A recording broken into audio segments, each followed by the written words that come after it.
Go inside the Crimson Tide with your hosts Rodney Orr and Gary Harris, keeping you informed on everything Alabama. Tider Insider TV, brought to you by Visit Tuscaloosa.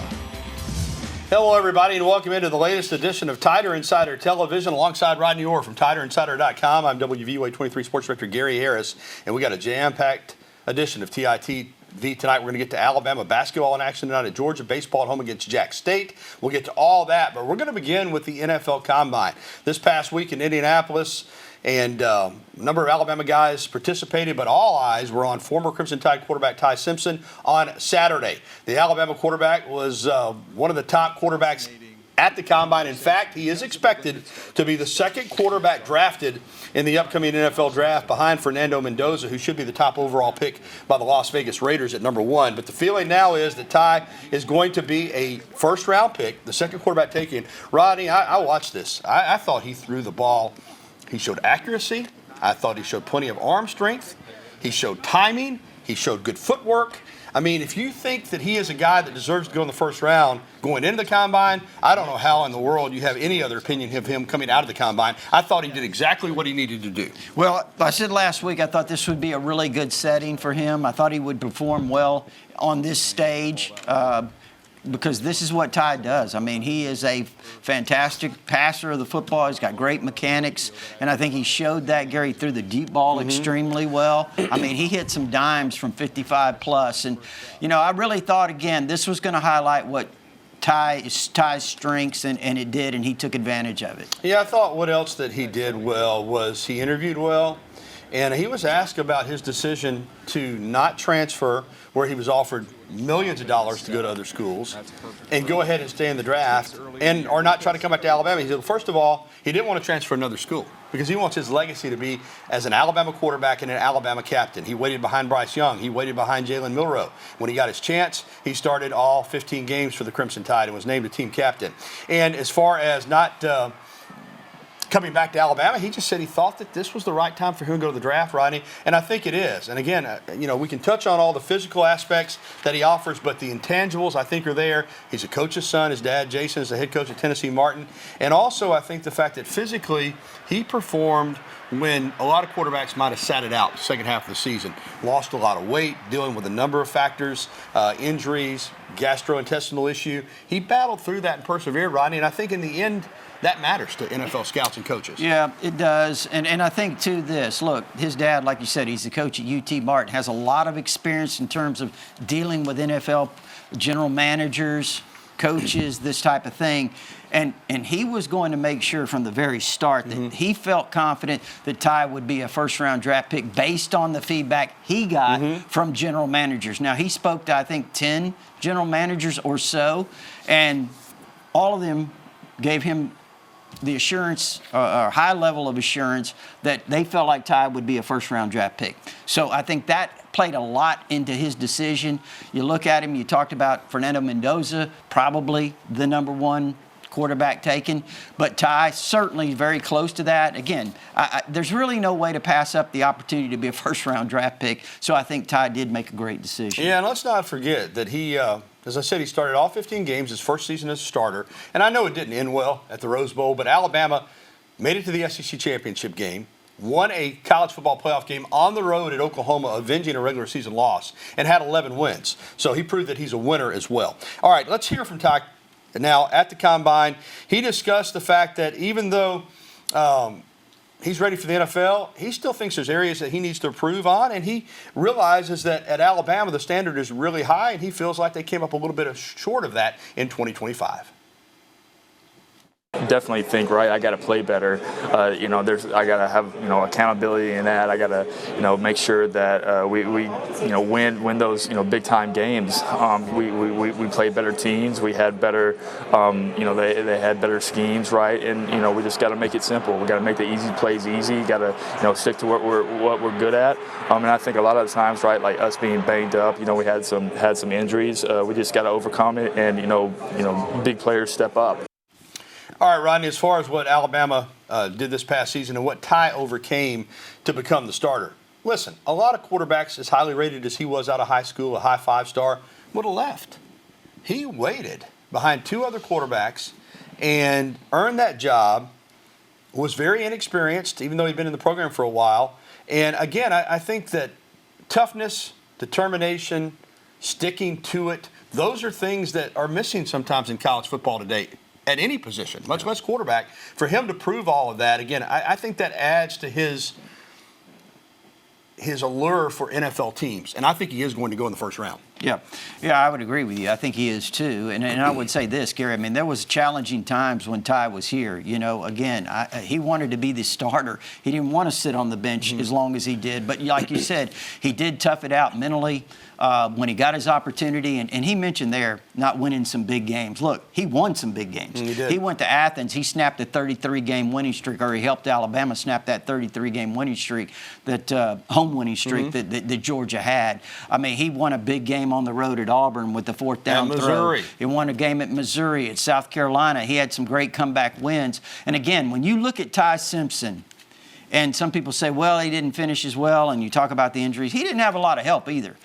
Gary, I mean, they had some issues up front offensively. They didn't run the ball really well. Ty had to make all the plays, all the throws, and eventually that takes a toll. Yeah.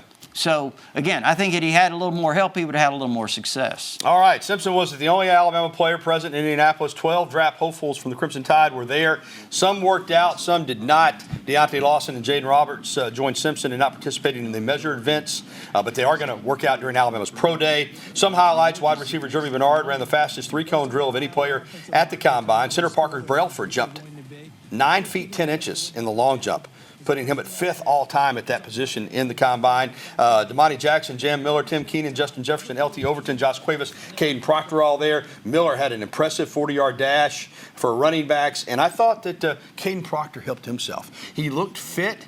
He moved. That punch he had. You see where he nearly knocked the assistant coach down and knocked his hat off when he punched the bag that he was holding? He didn't need to do that to some defenders. I like Caden Proctor. I think that, what's going to be interesting to me about Caden Proctor is, does he stay outside? Does he play tackle? Does he move inside to guard? Because you look at him and you think, oh, maybe on the NFL he'll be a better offensive guard. You're right. He did look fit. He came in at 355 pounds, I think it was, which is good for him. I mean, he's a huge guy. So I like that. Justin Jefferson, I think he showed his athleticism. You talked about his speed. Jeremy Bernard. Look, Jeremy Bernard brings a lot more than numbers. He brings a lot of high qualities that I think NFL teams are going to like. All right. Good combine for Alabama. That's the norm. And again, I hope that Proctor makes it into the first round. I think he's going to get drafted as a left tackle, because that would keep Alabama's streak of multiple first-rounders. Because I think Ty's going. I think Proctor could go in the upcoming NFL draft. Well, still to come here on Tider Insider Television, Alabama women's basketball gearing up for the SEC Women's Tournament in Greenville, South Carolina. They'll play tomorrow. Plus, the men's basketball team, 8 wins in a row, including getting over the hump in Knoxville against Tennessee. Right now, though, they're playing over in Athens against Georgia. We'll have men's basketball coming up for you as well. And we'll get to your phone calls, emails, and tweets. The phone number, as always, 205-348-WVUA. That's 348-9882. Or you can email us at the address on your screen, TITV@WVUA23.com. We'll be right back with the only show that takes you inside the Crimson Tide. Tider Insider TV will return right after this timeout.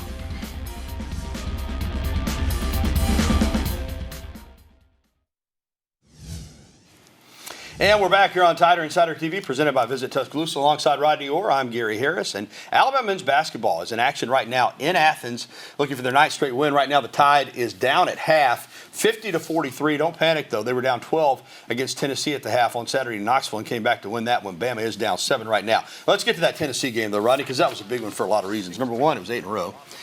Clinched Alabama a bye and double bye in the SEC tournament. They win one of the next 2 games. They're the 2 seed, which would be outstanding.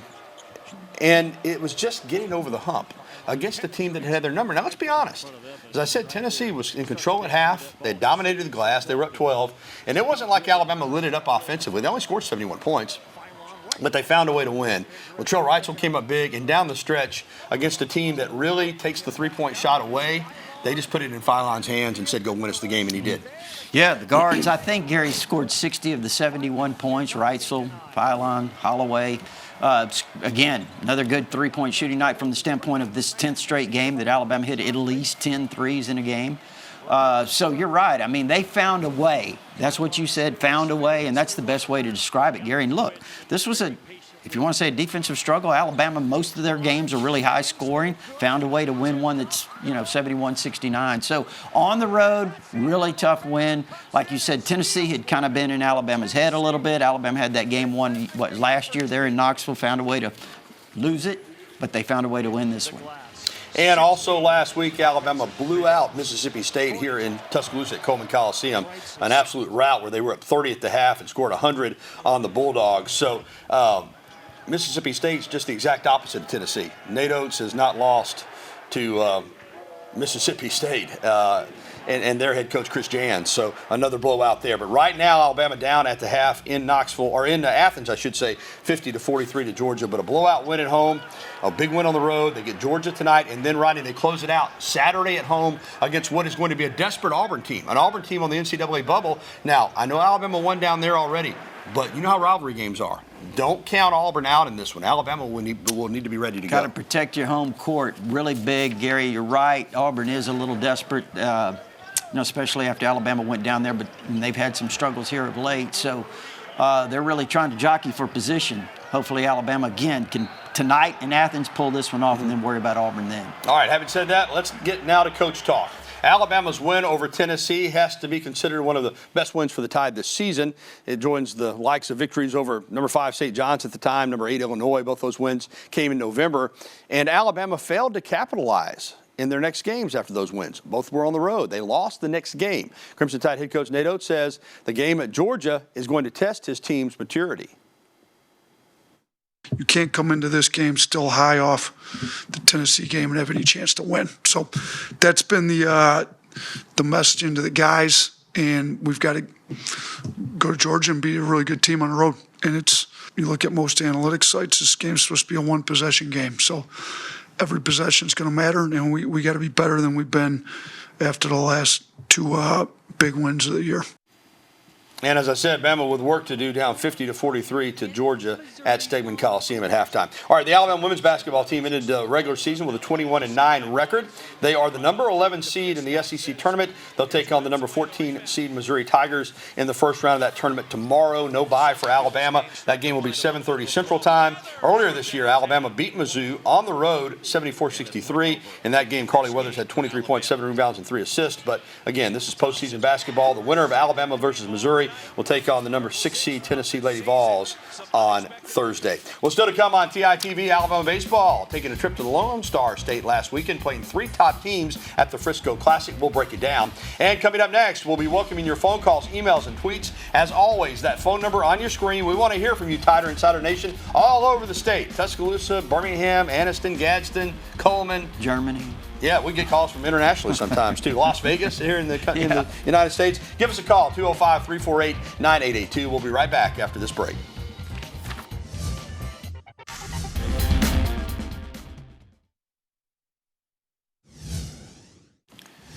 All right, let's talk some Bama baseball. This past weekend at the Frisco Classic, the Tide actually won the tournament the way they do the aggregate wins there. Alabama beat Iowa 12-2 and knocked off number 19 Oregon State 8-7. Their loss came on the final day of the event, 8-2 to Houston. In the Oregon State game, the Beavers in the bottom of the 9th had a chance to walk it off.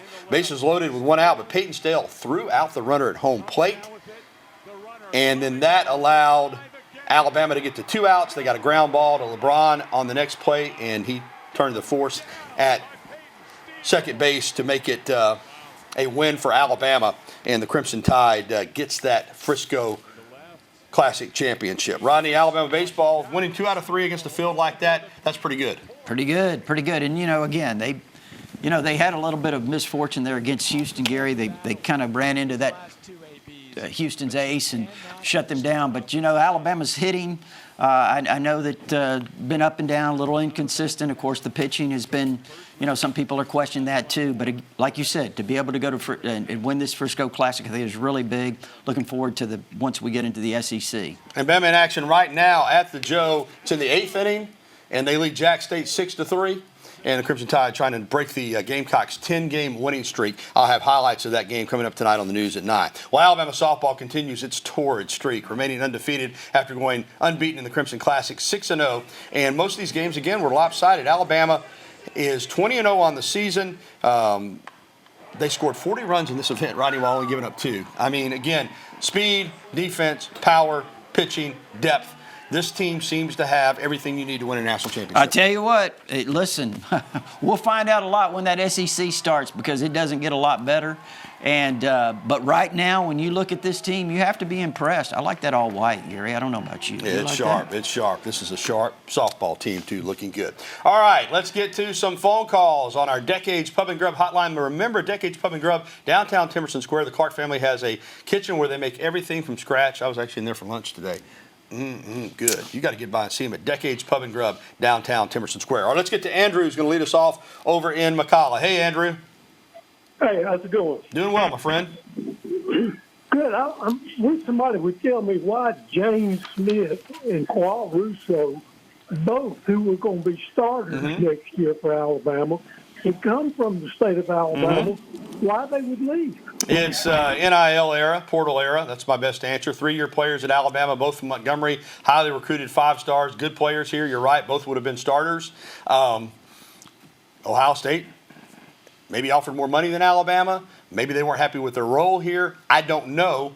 But all I can tell you is that in the modern era, Andrew, we're seeing this all over the country, not just at Alabama, Rodney. I hated to see them leave. I think they're good players, but that's the world that we live in now. Yeah, and look, Alabama won a really spirited recruiting battle for those 2 guys to keep them in the state to begin with. And Nick Saban closed that deal with those 2 guys.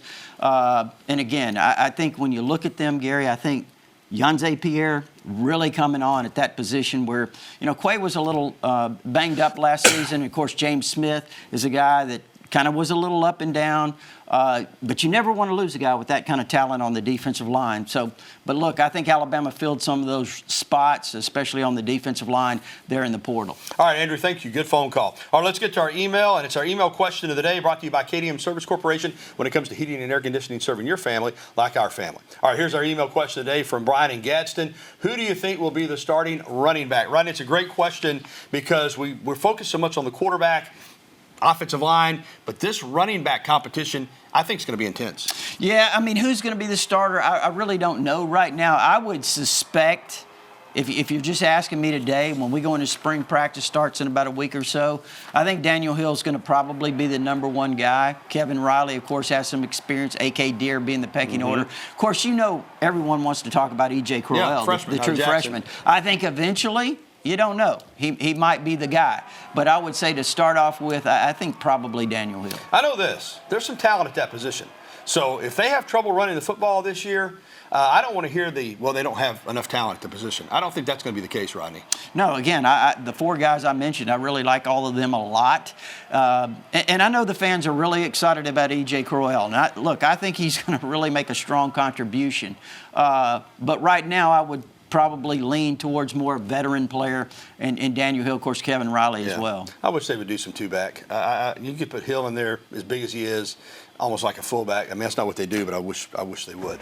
All right, still to come on Tider Insider Television, Alabama Track and Field bringing home some medals after the SEC championships. We'll tell you who performed well next. And more of your phone calls, emails as well. Phone call, again, welcome at 205-348-9882 on the Decades Pub and Grub hotline. Let us hear from you. We'll be right back with the show that takes you inside the Crimson Tide, Tider Insider TV.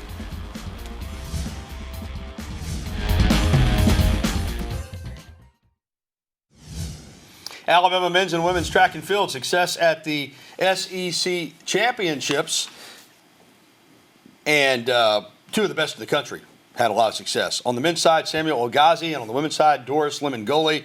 Both won gold in their respective sports. In the men's 400-meter, Ogazi won, setting a personal best and a facility record with a time of 44.72 seconds. Lemngole set a new facility record for the 3,000 meters, finishing with a time of 8 minutes 45.90 seconds. Her first-place finish marked the first time a Crimson Tide student-athlete won the SEC women's 300-meter indoor title in back-to-back seasons. Congratulations to Ogazi and Lemngole. Basketball update, Bama down early in the second half to Georgia, 63-51. Phone lines are open, 205-348-9882. In the meantime, let's get to an email, Rodney.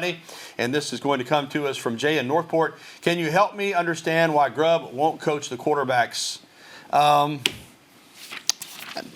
just not what he does. I mean, he's the offensive coordinator. He's a play caller. He works some with the quarterbacks, make no mistake.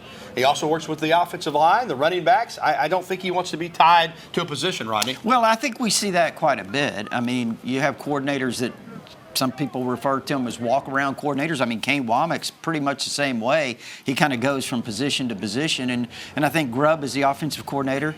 He's going to work with the quarterbacks. He certainly has a great relationship with those guys. And he's, as you said, Gary, he works with all the positions. And you know what? His expertise really was rooted initially in the offensive line. So all right. He's got a lot of experience at those different spots. Thanks, Jay, for the email. Let's get to a phone call. Alyssa here in Tuscaloosa. Hey, Alyssa. Hey, guys. I was just wondering, how far do you guys think we will go in March Madness? Good question. My answer is I think the ceiling is Sweet 16. I think this is a good team, talented team. They're a little up and down. I think the lack of an inside game when you get to the couple rounds into the NCAA tournament, I think you're going to start running into some physical experienced teams. I hope I'm wrong. You know, I think Alabama is a Sweet 16 caliber team. In my opinion, that's their ceiling. I hope they go all the way to the Final Four, but I just personally don't see it. Well, could they get hot and go further? They could, but I'm with you. I think eventually when they run into some of these physical teams, Gary, it's going to be tough on them. I've said that I thought the Sweet 16 was their ceiling, and I'll stick with that for now. All right. Thanks for the phone calls on the Decades Public Group Hotline and for the emails. We're going to come back and tell you about a very special birthday for Alabama fans next here on TITV.